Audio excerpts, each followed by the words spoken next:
नमस्कार दर्शकों, आप एक परीक्षा के लिए कड़ी मेहनत करते हैं। परीक्षा में जाते हैं, परीक्षा काफी अच्छी होती है, आपको उम्मीद होती है कि इस बार मैं अच्छे अंक प्राप्त करूंगा। ऐसा ही एक लड़के के साथ हुआ जिसका परीक्षा काफी अच्छी हुई नीट की, तो वो घूमने के लिए देहरादून निकल गया।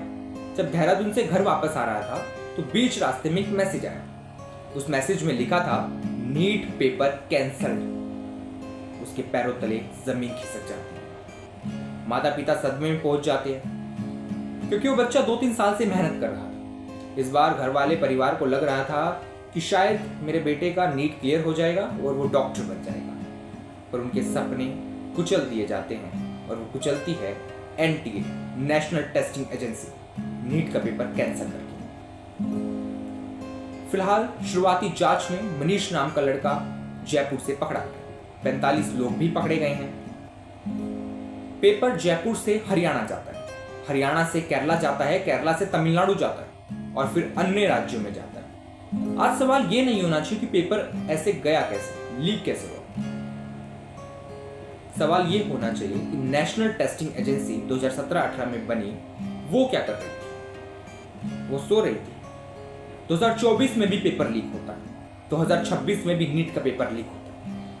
सरकार क्या कर रही थी? नेशनल टेस्टिंग एजेंसी क्या कर रही थी? आज सवाल ये होना चाहिए, क्योंकि पहली बार नहीं हुआ। पहली बार होता तो शायद हम भी कहते ये तो पहली बार हुआ।